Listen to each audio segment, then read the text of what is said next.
Muy buenas noches. La posibilidad de una huelga general amilana al Gobierno. Sindicatos y patronal tendrían que haber llegado a un acuerdo durante la jornada de hoy sobre la reforma laboral, pero el Ejecutivo ha decidido prorrogar un mes las negociaciones y alejar así la posibilidad de un paro total que agudizaría la grave crisis de confianza que padece el Ejecutivo de Zapatero. Mientras las encuestas vaticinan una caída en picado de los apoyos electorales al PSOE, en Vía V nos preguntamos esta noche si el ciclo que Rodríguez Zapatero iniciaba hace 6 años cuando llegaba a la Moncloa ha tocado a su fin y qué salidas le quedan a un Ejecutivo arrinconado. Es lunes 31 de mayo. Bienvenidos a la redacción de La Voz de Galicia. Bienvenidos a Vía V.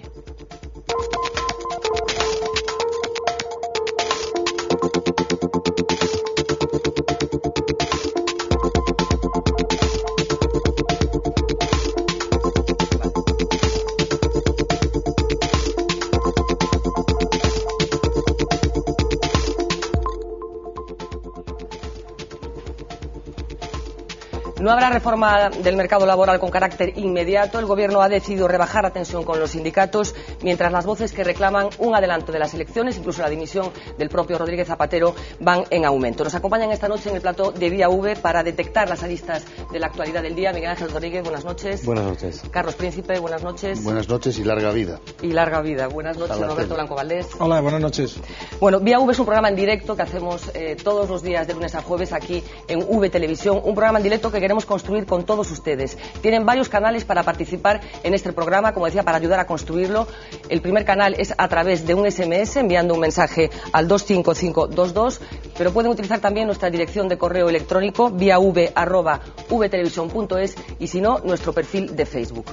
La agenda informativa marcaba para hoy el final de la negociación para la reforma del mercado laboral. Había incluso la amenaza de una aprobación por decreto de los cambios que pretende introducir el Gobierno, pero el Ejecutivo de Zapatero ha decidido levantar el pie del acelerador y dar un margen para la negociación que podría consumir todo este mes de junio.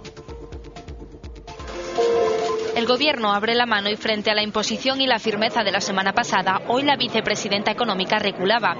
El PSOE no recurrirá al decretazo al menos hasta el mes de junio. La fecha límite era antes, el mes de mayo. De este modo, el Gobierno aprobaría la reforma de manera unilateral el próximo Consejo de Ministros, el 11 de junio. Ahora la fecha de negociación se amplía. Pero no tengan ninguna duda de que si esas conversaciones finalmente no producen los resultados que todos deseamos, el Gobierno va a poner en marcha esa reforma laboral en el muy corto plazo, antes, en todo caso, de terminar este mes de junio. Las negociaciones en torno a la reforma laboral están enquistadas. El Gobierno quiere abaratar el despido de 33 días frente a los 45 habituales. Los sindicatos mantienen que no pasarán esto por alto y no apoyarán una reforma que contemple un abaratamiento del despido. Bueno, se ha dado un balón de oxígeno el Gobierno con este margen ampliado en la negociación de la reforma del mercado laboral. Sí, esa impresión da. De todas maneras, la negociación tiene trampa, porque una negociación sin trampa es una negociación en la que las partes negocian en igualdad de condiciones. ¿Qué ocurre? Que los empresarios saben perfectamente que si no hay acuerdo, el Gobierno va a decidir lo que les conviene a los empresarios. Es decir, que ya ha anunciado el Gobierno cuál será por quién va a tomar partido y, por tanto, los empresarios sencillamente dejarán agotar el tiempo hasta que el Gobierno apruebe el decretazo. Es una negociación trufada, es decir, que no es una negociación en pie de igualdad, porque el Gobierno ya ha anunciado lo que hará si no hay acuerdo. Pero es más, yo creo que además debilita más al Gobierno. Mucho más, es decir, sin duda. Si los papeles ya están preparados para irnos al despido más barato, en definitiva. 12 días por año, sí, no es ninguna broma, es un tercio. Si esa decisión está tomada, no retrases más la toma de decisión y, sobre todo, no des más muestras de debilidad y de inseguridad, porque en este momento lo que está trasladando el Gobierno es que los lunes dice una cosa, los miércoles otra, que un ministro dice una cosa, la ministra contraria dice lo contrario, y eso sí que está haciendo todavía mucho más daño a las expectativas del Gobierno y a las expectativas de España, porque si España tiene un gobierno débil, España es más débil, y hoy somos más débiles porque tenemos unos gobernantes más débiles. Sin duda. Además, ahora se ha puesto de moda el término de la confianza, y yo creo que todo este sendero de cambios de ritmo nos lleva a una crisis de confianza profunda del sistema financiero, que es al final el que tiene que tejer de nuevo la estructura del país, ¿no?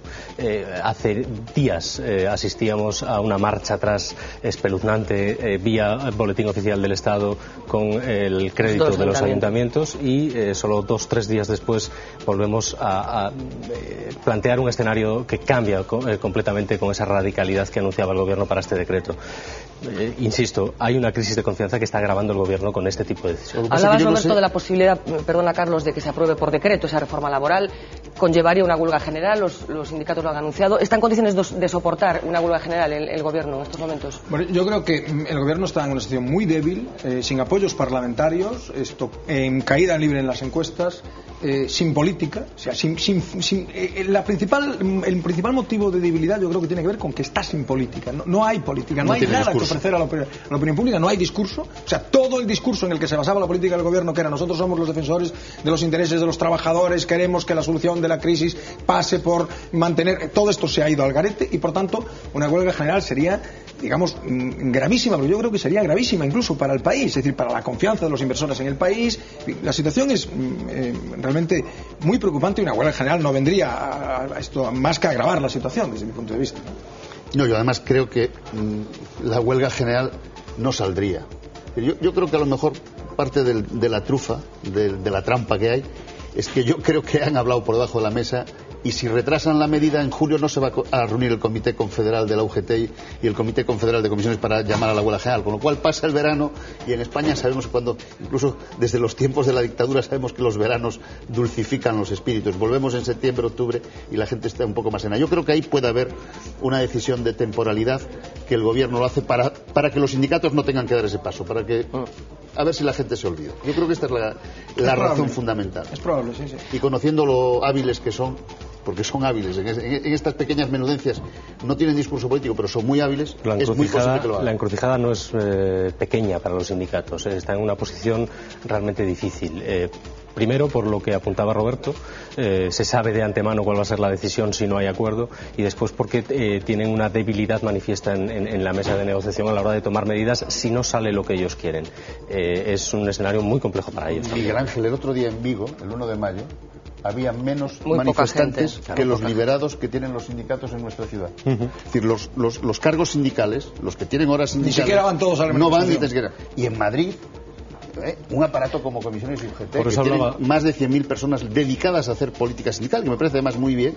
Bueno, la manifestación más grande llegó a 6.000 personas, es decir, tenemos una crisis también del sistema sindical. Los sindicatos pero a lo mejor han dejado de ser interlocutores los sindicatos también. No, porque no han surgido otros, pero lo que sí es cierto es que lo que tú hoy firmas, y no será de extrañar que en esta situación, lo que tú hoy firmas con los sindicatos, mañana haya sectores que no lo respeten.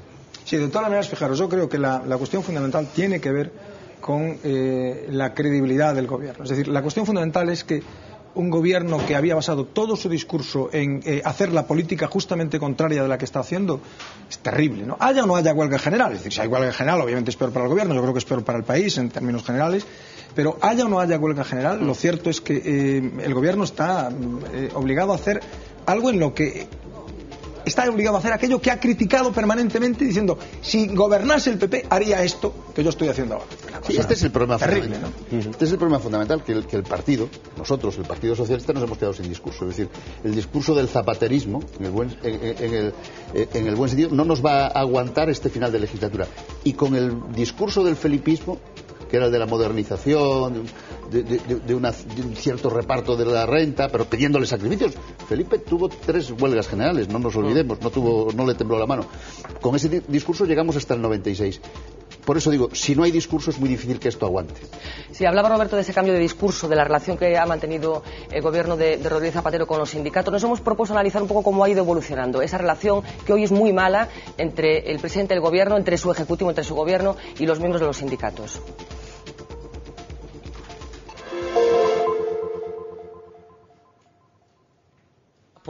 El tijeretazo del gobierno de José Luis Rodríguez Zapatero ha supuesto un antes y un después en las relaciones entre el socialista y los sindicatos. Atrás quedaron los acuerdos y las buenas palabras. Ahora todos son reproches y amenazas de huelga general. Ha elegido la peor de las vías en un momento en que la crisis todavía no ha sido superada para dar respuesta a las exigencias de los mercados financieros. La negociación de la reforma laboral es un punto de encontronazo. El Gobierno se abstiene de participar en las reuniones y mientras los sindicatos piden su participación. Eso sí, algunos días. Otros, sin embargo, emplazan a Zapatero a permanecer callado. Creo que el Gobierno haría bien, si no es capaz de hacer propuestas, al menos callarse durante un rato. No es el único caso de disputa. En septiembre del año pasado, ambas partes firmaron un acuerdo por el que los trabajadores públicos tendrían un incremento salarial del 0,3%. El plan de recorte rompió directamente con este documento. De nada sirvió a los sindicatos las medidas alternativas presentadas al Ejecutivo contra el déficit. Lejos de buenas palabras, Zapatero se negó rotundamente a reconsiderarlas. Una nueva forma de gobernar que trae consigo otra manera de relacionarse con los agentes sociales. Bueno, mal vamos cuando los sindicatos ya directamente le piden al Gobierno que no hable, que es mejor que no diga nada, ¿no? A mí me parece un síntoma muy peligroso, ¿no? Lo que pasa es que da la impresión de que Zapatero y su Gobierno estaban preparados para gobernar a las maduras.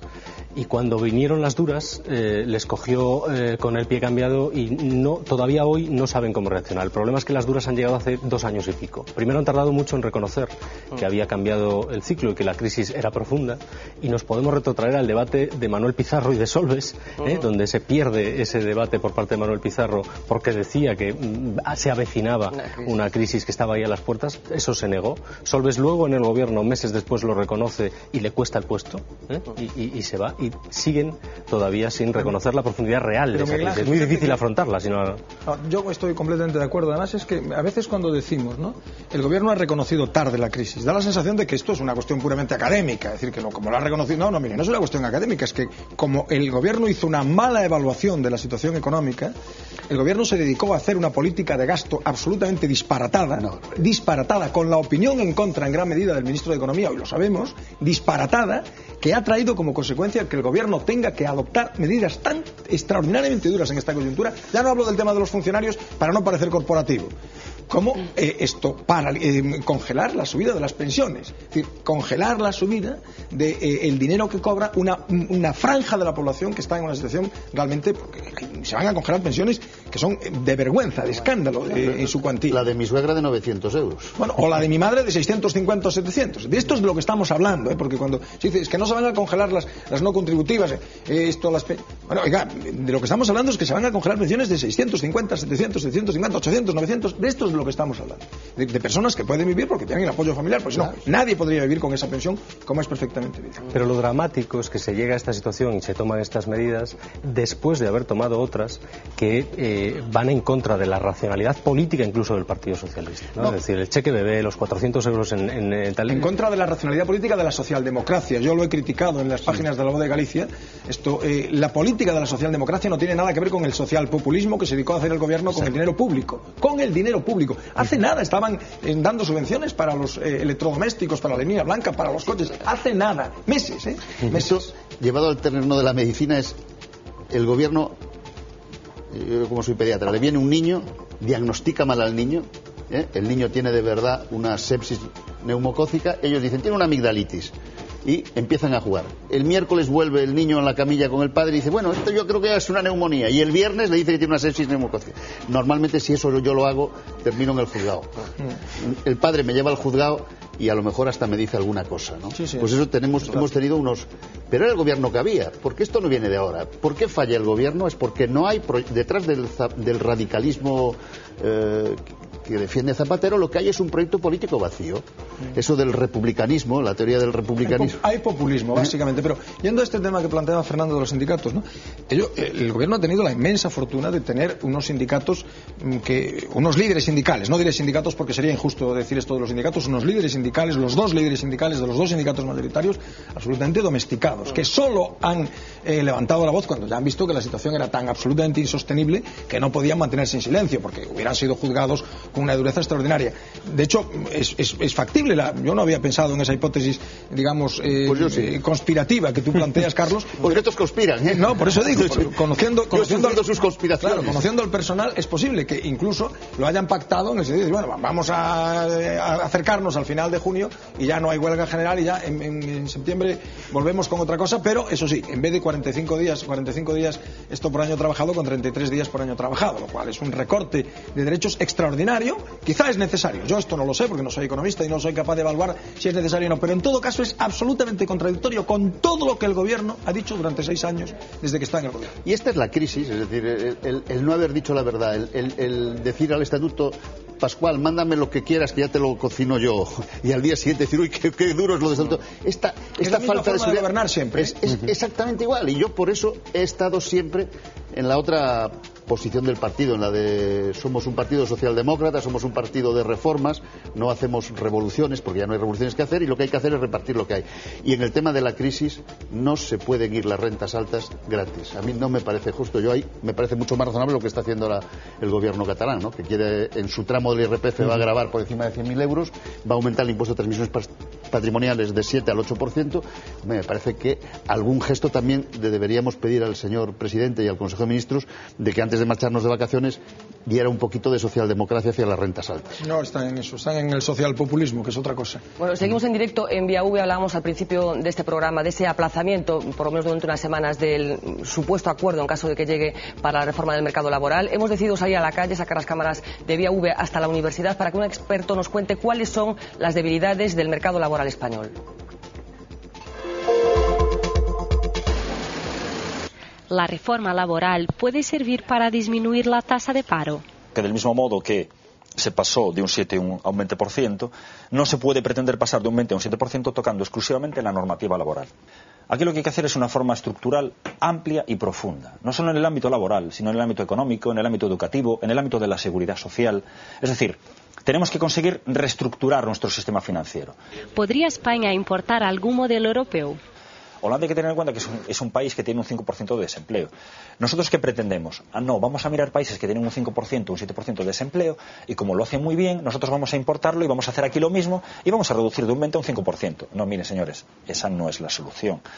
Ustedes tienen que estudiar en profundidad el problema y dar unas soluciones, pero no necesariamente fijándose en países nórdicos. Países de nuestro entorno nos pueden dar perfectas soluciones. Alemania hace 2-3 años consiguió un gran pacto de Estado para modificar el sistema laboral y de seguridad social. Es más, la jubilación a los 67 años se implantó en Alemania hace 2 años, en el año 2007. ¿Qué ocurre? Que nosotros lo que estamos queriendo hacer es utilizar o seguir a Alemania en ese aspecto. ¿Por qué? Porque la Unión Europea también intenta seguir a Alemania en ese aspecto. ¿Qué tipo de reforma laboral se debería adoptar en España? Flexibilizar la contratación, flexibilizar también la extinción del contrato, siempre intentando mantener los derechos sociales de los trabajadores, modificar las prestaciones por desempleo, modificar en determinados aspectos el sistema de seguridad social con relación a determinadas prestaciones, modificar el sistema de asistencia sanitaria. Bueno, vamos por esa vía que se apunta desde la universidad. ¿Se están tomando esas medidas para modificar los problemas que tiene el mercado laboral? Me temo que no, pero a las pruebas me remito, ¿no? Es decir, no hay ni siquiera indicios de que esa negociación vaya a prosperar en ningún sentido, digamos, de acuerdo, de consenso, ¿no? Yo creo que hay un problema que es dramático, que es que mientras no decidimos y no acertamos con la decisión, que son cosas distintas, porque se puede decidir y no acertar con la decisión, ese enfermo del que hablaba antes Carlos se va poniendo cada vez peor. Y es cierto que todos estábamos enfermos en Europa, pero también es cierto que otros enfermos de nuestro alrededor se están curando y se están curando muy rápido. Y España en 2 años y medio de crisis ha perdido 10 años anteriores de convergencia. Es decir, hoy somos Estonia en las estadísticas. Teníamos que ser, ¿te acuerdas, Miguel Ángel? Este año era el año en que íbamos a ser Alemania. Exacto. Según las previsiones, íbamos a empatar con Francia. Íbamos a empatar con Alemania. Hoy somos Estonia y yo no sé cuándo nos volveremos a acercar a Alemania. Y depende mucho de que esto acertemos o no al hacerlo y que el país responda, ¿no? Pero tiene razón, está muy bien visto. Hemos perdido muchos puntos de convergencia. Es decir, no solo no hemos avanzado, hemos andado hacia atrás como los cangrejos, ¿no? Y esto es muy grave. Sí, y en cualquier caso, un poco retomando el planteamiento inicial de este programa, estamos en un fin de ciclo, se ha acabado la era Zapatero. Yo retomaría, para responder muy brevemente, el ejemplo de Carlos, ¿no? Del doctor Príncipe. el enfermo está más enfermo y está incomodado, está muy cabreado, ¿no? Hay dos formas hay dos test, ¿no? El primer test, las encuestas. Este fin de semana se han publicado dos que dan que el PP está al borde de la mayoría absoluta y el Partido Socialista en caída libre, ¿no? Y el segundo test es un ciclo se acaba cuando quien gobierna no tiene nada que ofrecerle a la opinión pública, salvo más de lo mismo, ¿no? Y yo creo que por los dos motivos, porque las encuestas luego cambian, pero en fin, sobre todo por el segundo, porque el gobierno no tiene nada que ofrecer, es decir, hace muchos meses que el gobierno ya no tiene nada que ofrecer, se reproduce a sí mismo. Yo creo que efectivamente el ciclo puede estar dando sus últimas boqueadas. Sí, yo creo que el ciclo dentro del PSOE está acabado y lo que tendríamos, si fuéramos un partido inteligente, que habitualmente no lo solemos ser, porque nos peleamos en la charca durante años, pues yo preveo que va a ser una salida larga y muy dificultosa, dejando fuera a una generación, porque el discurso de Zapatero, ese discurso ya está agotado y tendríamos que estar pensando en el post-zapaterismo. Y sin embargo lo que estamos viendo es quién hereda a Zapatero. Es decir, Pepe Blanco será el Almunia de Zapatero. Bueno, pues ¿qué debate interno hay en el PSOE en estos momentos? El debate más interno y que no se dice es los alcaldes y los presidentes de comunidad que por primera vez tienen miedo a perder su silla. Que dicen, oye, es que convoque y que se lleve la torta antes de que perdamos nosotros. Es que fijaros que hay una cosa. No sé si me estoy explicando. Sí. Y eso va a ser el Comité Federal del día 3. El Comité Federal del día 3 se va a abrir descarnadamente el tema. Porque en este momento Zapatero ya no les da votos. Les resta. Alcaldes y alcaldesas que tienen una magnífica gestión se pueden ver en la calle. Comunidades autónomas. Y comunidades autónomas. Comunidades autónomas, por ejemplo, el caso Barreda debe estar muy preocupado. Andalucía, Griñán, claro, ya lo ha dicho. Zapatero es malo, pero Rajoy es peor. Es decir, ese acto fallido freudiano ya está reflejado. Y lo que pasa que es un partido muy solidario, muy tal. Pero el día 3 alguna gente se va a levantar y va a plantear allí el debate, ¿no? De todos modos, si Zapatero no lo impide, el primer momento en el que los ciudadanos van a poder ir a una urna a quejarse de la situación van a ser las elecciones autonómicas en el caso de algunas comunidades y las elecciones municipales del año que viene. Pero si hace bien pocos días la gente se estaba preguntando si convocará o no convocará elecciones anticipadas Zapatero, la pregunta ahora ya es si las va a convocar inmediatamente después de que termine su ciclo de presidencia en Bruselas o va a tardar los meses de verano en hacerlo, ¿no? Dejando introducir simplemente una opinión muy cortita de Durán y Lleida, que hoy hablaba de esta cuestión, ayer hablaba de esta cuestión, y estableció una teoría curiosa que decía que las elecciones anticipadas a quien le interesa fundamentalmente es al Partido Popular. Vamos a escucharlo. No se trata de cambiar de médico en estos momentos, porque se nos moriría el paciente. Lo que se trata es de que Zapatero asuma sus responsabilidades, haga lo que ha dicho que no quería hacer durante mucho tiempo, haga las reformas necesarias, ahora la laboral, la energética, y a partir de aquí después se pueden convocar elecciones. En este momento las elecciones solo le interesan al PP, a España no le interesan. A España no le interesa unas elecciones. No, pero lo que no ha dicho Durán y Lleida, y sí lo dijo en el Parlamento, es no ahora, pero en cuanto pasen las elecciones catalanas sí que me interesa que convoque usted elecciones, porque además no le voy a aprobar los presupuestos, ¿no? Si Zapatero puede aprobar el presupuesto, les aseguro a ustedes, si consigue 7 votos, ¿cómo saca el presupuesto? Lo puede sacar con los votos de la izquierda, entre comillas, con lo cual radicaliza el discurso, podemos hacer un giro todavía más social populista, más hacia la izquierda, el impuesto a los ricos y tal, montar ahí un par de cirios, y entonces intentaría aguantar. Pero si no sale el presupuesto, en democracia es imposible sin tener el presupuesto aprobado. Volvemos, tengo que ir a publicidad, Roberto. Recuperamos el discurso, unos consejos publicitarios y continuamos aquí en directo en Vía V.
10 y 28 minutos de la noche, continúan en directo aquí en Vía V, en V Televisión, desde la redacción central de La Voz de Galicia. Nos acompañan esta noche Miguel Ángel Rodríguez, Carlos Príncipe, Roberto Blanco Valdés. Estamos hablando de ese cambio de ciclo al que se supone que ha llegado José Luis Rodríguez Zapatero, pero queremos introducir una variable nueva en este discurso que estamos manteniendo esta noche, que es el papel que está jugando la oposición, en concreto Mariano Rajoy.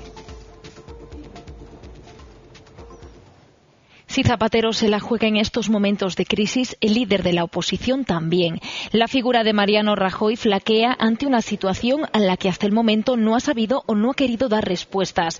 Desde que nos presentara a su famosa niña para recriminar la ceguera de su entonces adversario electoral, lo cierto es que la primera figura del PP ha optado por aprovechar las debilidades de su contrincante para hacer carrera. Nada de unirse para tirar en la misma dirección, y la muestra es el hecho de que la reunión con el presidente del Gobierno se convirtiera el 5 de mayo en un acontecimiento noticiable de primera debido a su carácter excepcional. A partir de ahí, pocas alternativas. Su actitud pasiva, su discurso presentar a un presidente del Gobierno desnortado, al que la Unión Europea impone medidas drásticas en un país que asegura que ha perdido crédito internacional. Sus soluciones, reducir ministerios y revisar subvenciones. Hace unos días, recortar el gasto electoral. El resto, exigir reformas sin adelantar cómo ni en qué dirección. Y hace 3 días llegaba la última de sus propuestas para salir de la crisis, adelantar las elecciones. Sin embargo, hay una pregunta a la que todavía no ha respondido. ¿Cuál es la alternativa? ¿Está a la altura, Roberto, la oposición del momento que estamos viviendo? No, yo creo que la oposición hace mucho tiempo que está en una estrategia, que estas estrategias son estrategias, es una estrategia puramente electoral, yo creo, ¿no? Al final veremos qué resultado da, porque a veces estas estrategias electorales no dan el resultado que uno... Yo creo que la oposición sencillamente está esperando que pase el tiempo en la confianza de que la crisis se llevará por delante a Zapatero. Y con una doble pretensión, no plantear nada, porque lo que plantearía sería una política muy similar a la que está haciendo el presidente, con una grave contestación social, como es obvio, y en segundo lugar, no movilizar a los electores socialistas, porque las dos encuestas que se han publicado este fin de semana confirman lo que todas las encuestas vienen confirmando desde hace muchos meses, que el Partido Popular tiene entre un 41 y un 43% de los electores sin moverse de ahí no baja, es decir, su bloque electoral no se mueve, pero no gana electores, mientras que el Partido Socialista está en caída libre, podría estar en el entorno del 32-33 según algunas encuestas. ¿Qué ocurre? Que Rajoy tiene una muy mala experiencia, y es que en la anterior elección una política de confrontación a cara de perro movilizó a los electores socialistas y le costó las elecciones. Y yo creo que están en la estrategia de que no se movilicen los electores socialistas. Claramente están jugando a esto, ¿no? Sí, yo creo que la vez anterior ganamos las elecciones porque gente como mi hijo decidió que no podía tolerar a Zaplana. Se ponía nervioso cada vez que veía a Zaplana, a Pablo, y decidió que tenía que ir a votar. Y de momento Rajoy no le parece muy preocupante a mi hijo. Entonces, lo que a mí sí me preocupa es que el PP, como haga una política de iniciativas locas, puede cabrear al electorado socialista y puede movilizar a ese 40%. Aproximadamente tenemos un 40% de nuestro electorado desmovilizado, y que no lo va a movilizar ya este liderazgo. Lo podría movilizar y no va a haber esos cambios. A casa. Son a la abstención, los nuestros se quedan en la abstención. Nosotros perdemos las elecciones siempre por la abstención. Este es un fenómeno desgraciadamente así, y es mucho más fiel el electorado. Fíjate, el Gürtel, con lo que está cayendo de corrupción, su electorado tiene una fidelidad de voto terrible. Además hay una cosa, perdón, después de Miguel Ángel, perdón. No, iba a decir que este país cambia los gobiernos previa catarsis en el país, ¿no? Es decir, siempre pasa algo absolutamente dramático, casi. Exacto. Sí. Eso no lo hacen las democracias maduras. En Alemania, por ejemplo, existe un castigo relativamente frecuente de los electores a un gobierno que le ha funcionado mal, y el mismo elector que vota a un color vota a las siguientes elecciones al otro con relativa facilidad. En el Reino Unido ocurre algo similar, ¿no? Aquí no, aquí necesitamos realmente una convulsión. Pero yo creo que la hay, es decir, las condiciones objetivas, por eso la estrategia de la que hablaba antes creo que existe, pero es que es la mejor, es decir, no hace falta nada, porque serán todas las condiciones estructurales en este país para que haya un cambio de gobierno. Probablemente los especialistas suelen distinguir, cuando hablan de los electorados, ¿no? Hablan del electorado que vota por cuestiones, dicen, y el electorado que vota por ideología, ¿no? Posiblemente en España el electorado ideológico es mayor que en otros países. Además hay una gran memoria histórica en el voto, incluso familiar. Y geográficamente. Geográficamente influye. Pero yo creo que esta es una agenda, o sea, la agenda económica es una agenda muy mala para el voto ideológico. Es decir, la agenda territorio, derechos y libertades, esa es una agenda muy propicia para el voto, que era la agenda que le gustaba al presidente del gobierno. Claro. Esto, aborto, ampliamos o no ampliamos el aborto, se casan o no se casan las personas del mismo sexo, reforma territorial, negociación con ETA. Esta es una agenda muy ideológica que polariza mucho a los electores. Cuando de lo que se habla es de las alubias, el factor ideológico juega mucho menos. Sobre todo cuando tú introduces el factor ideológico como, digamos, un elemento de protección de tu discurso y al final tienes que renunciar a él. Yo soy el que os va a sacar y sin explicarlo. Sí, este es el problema. Mira, yo me recuerda muchísimo la campaña del 93, cuando Felipe le da la vuelta. Y a Felipe le da la vuelta en el debate, yo creo que es una televisión privada en aquel momento, cuando Aznar comete el error de decir, voy a bajar no sé cuántos los impuestos. Entonces Felipe fue con una nota que le hizo tu amigo y mi conocido Julián, y le dijo, dígale usted a los españoles que esto va a significar que va a bajar usted 5.000 pesetas las pensiones. Y le dimos la vuelta. Es decir, una propuesta en este sentido del Partido Popular, si el Partido Popular sacara de verdad su agenda, sí va a movilizar a los electores socialistas. Y yo creo que lo que va a hacer el Partido Popular es no sacar su agenda. Por eso lo que tiene que hacer el Partido Socialista, los grupos parlamentarios, es quitar la agenda de la Xunta, de este señor que dice que va a arreglar la sanidad sin copago y sin tal, que dice que está prometiendo que va a haber duros a 3 pesetas. Eso es imposible. De todas maneras, claro, hablamos de las estrategias de los dos, ¿no? Y quizá deberíamos decir también una palabra, porque el problema es que estas estrategias, cada uno hace su estrategia, es legítimo, ¿no? Pero estas estrategias tienen una traducción desde el punto de vista de la política nacional. Es decir, esta estrategia de dejar que el gobierno se desgaste para que el gobierno caiga es una estrategia que puede ser muy buena para el Partido Socialista, pero desde el punto de vista de la política nacional, es decir, del país, es una estrategia que tiene un alto coste, ¿no? Porque claro, el Partido Popular no va a mover ni un dedo para resolver nada. Para resolver absolutamente nada. Es decir, están aplicando esta política de cuanto peor mejor. Te voy a dar el caso de Portugal. Portugal cambia el líder del Partido Socialdemócrata, que es el partido de derechas allí, pero aunque lleva el nombre, es la derecha. Gana un chico que viene de las juventudes de siempre, Pedro Passos Coelho, que además es el hombre que se enfrenta al aparato. Y lo primero que hace este tipo, a los 2 días, es llama a él, a Sócrates, cuando empieza las agencias de rating empiezan a andar bajando la calificación, y se va a Sauvento, a la residencia oficial del primer ministro, y pacta el paquete económico. Las encuestas que acaba de publicar Mark Test, que es una muy rentable en Portugal y que lo hace muy bien, mensuales, le ha metido 13 puntos, se ha metido el PS de mayoría absoluta y él ha pasado a ser el líder. Si Rajoy supiera medir bien, en vez de hostilizar al Partido Socialista, si Rajoy apareciera como un hombre dispuesto a resolver los problemas de los chicos de 30 años, de las señoras de 70, entonces sería capaz de entrar en el electorado exactamente. Y ahí sí que nos destrozaba radicalmente. Más cuidado, hay una cuestión con la que hay que contar, es que si el diferencial no es muy grande, es decir, si el PP gana con el 42%, imaginemos, hay elecciones, las gana esto es el cuento de la lechera, pero en fin, 42% de la lechera o de no la lechera, dependiendo de quién haga el cuento, ¿no?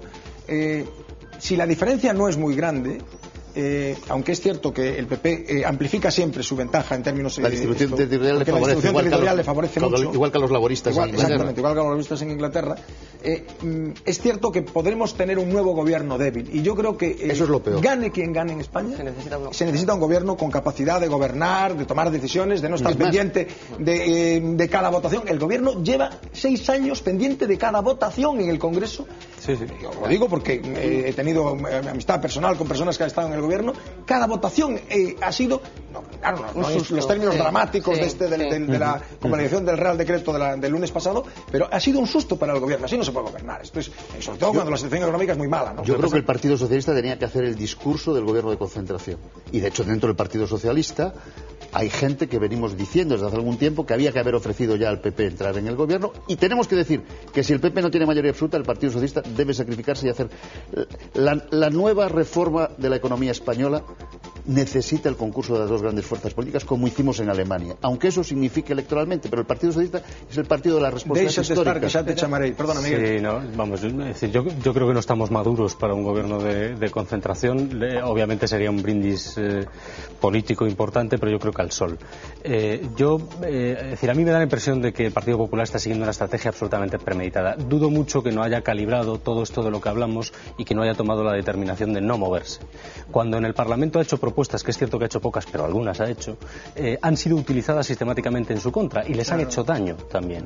Por lo tanto, en ese cálculo del que hablamos, a mí no me extraña en absoluto que hayan decidido pasar a la inacción como la mejor estrategia. Tienes razón, es decir, que lo que no le puede exigir un gobierno a la oposición es que haga las propuestas impopulares la oposición. Bueno, usted es el gobierno, gobierne usted. Es decir, que como la situación es muy mala y en gran medida es muy mala porque usted ha sido un irresponsable y se ha dedicado a hacerlo de pena, hombre, no me diga ahora que sea yo el que plantee que hay que rebajar el número de días esto de indemnización por año pero trabajado. Pero se han hecho etcétera, propuestas, ¿no? Se han hecho propuestas en el terreno laboral, se han hecho propuestas en el terreno fiscal, se han hecho propuestas en el Parlamento que están ahí. En el propio Pacto de Zurbano, el PP llevó su documento con propuestas cerradas y concretas, pero no le han servido de nada. Es decir, no le ha sacado rentabilidad política a esas propuestas. Antes bien, se las han podido sacar el gobierno es un poco, en su contra. Sí, por tanto, mutatis mutandis, ¿no? Es un poco lo de... Algunas veces nos preguntamos algunos cómo es posible que haya tal silencio, y lo hablábamos a micrófono cerrado, ¿no? Tal silencio, un silencio tan sepulcral en el Partido Socialista. Hombre, tiene que ver también con esto, porque todo el mundo dice, bueno, con cualquier cosa que se diga, Felipe González, que es una de las personas que tiene gran autoridad, que podría decir cosas, sabe que en cuanto diga algo lo van a utilizar en contra, y por tanto la gente... Pero ojo, esta dirección, yo llevo militando en el partido 30 años. Son unos cuantos años, teniendo en cuenta que tienes 35. No, tengo 54, es decir, llevo más tiempo en el partido que con mi familia, ¿no? Y tal. Y nunca en el partido hubo tanto miedo a hablar como ahora. Bueno, nunca ha sido tan cierto lo de quien se mueva no sale en la foto. Exactamente. No salimos en la época de guerra, esto no era cierto. No es verdad. Había mucha gente que se movía. Había hasta corrientes. No, el partido es un auténtico erial. Yo fui miembro del Comité Federal hasta el año 2003. Y después ya me despidieron humanamente. Y el último debate que yo estuve fue que yo no era partidario de que hubiera un gobierno con las minorías de Esquerra Republicana y de Izquierda Unida en Cataluña, y que defendía un gobierno con CiU allí y aquí, ¿no? Y hacer la alternativa a Aznar en ese sentido.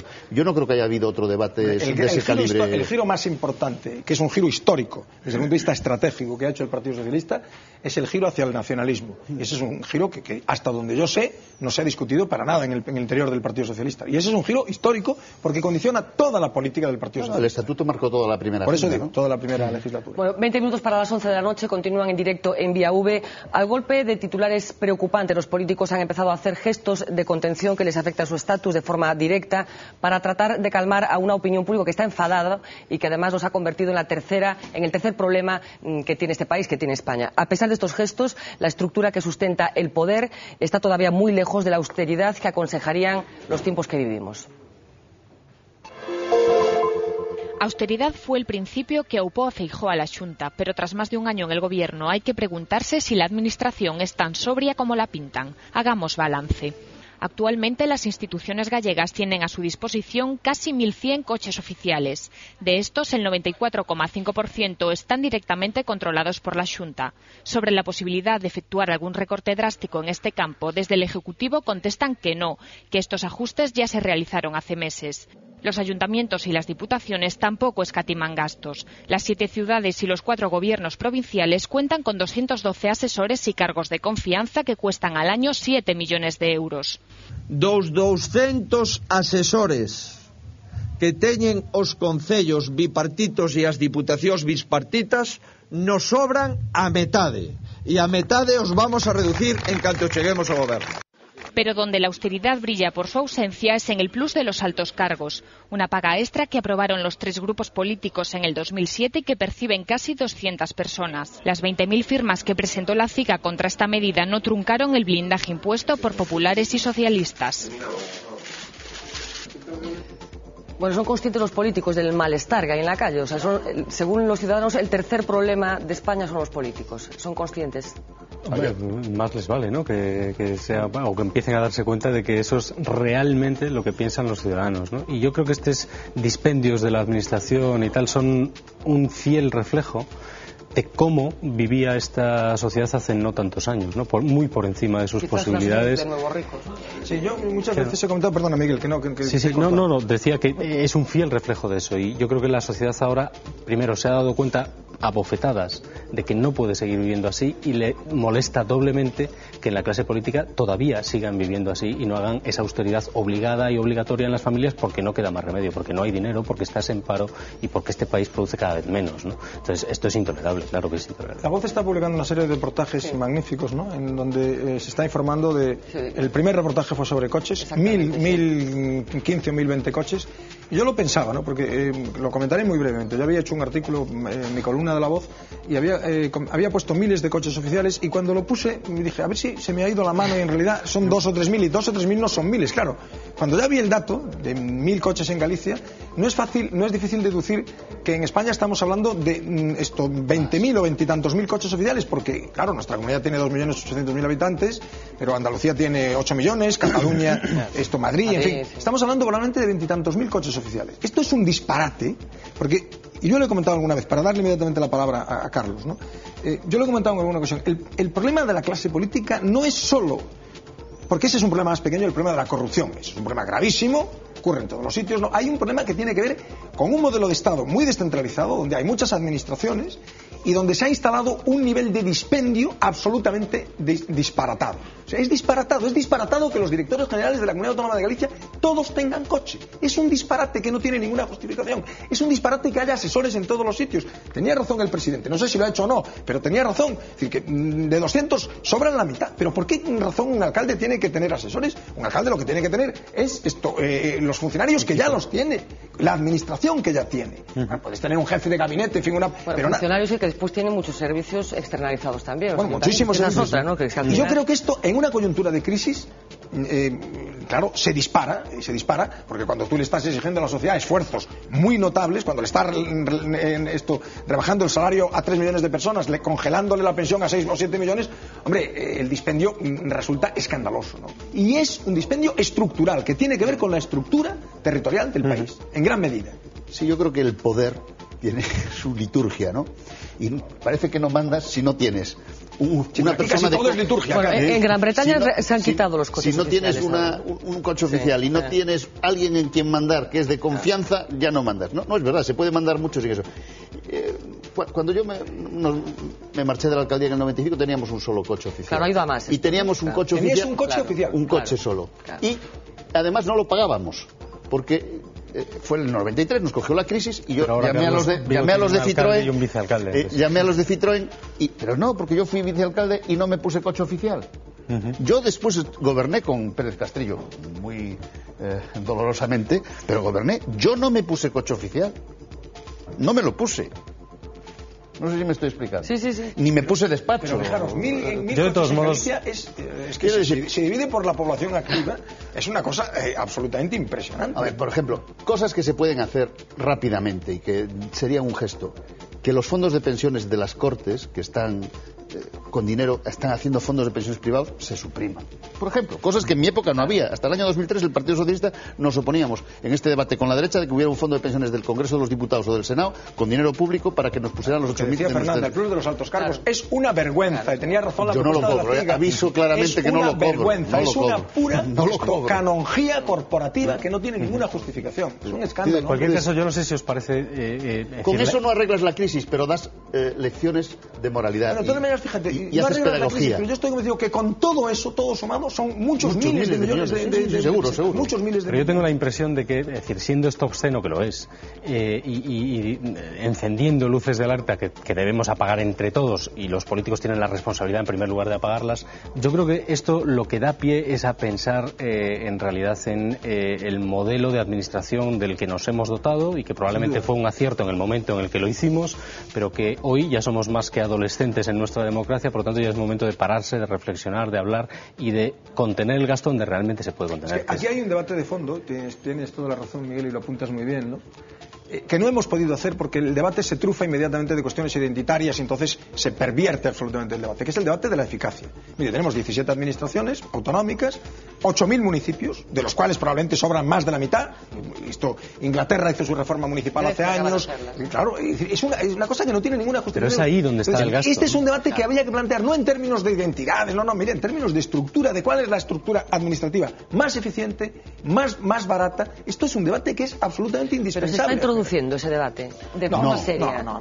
Es que yo creo que deberíamos aprovechar esta oportunidad y este momento en el que la gente siente esa historia muy de cerca para hablar de este tema, que es el tema de fondo. La crisis debería ser una oportunidad. Por ejemplo, este año 2010, se cumplen 70 años de la...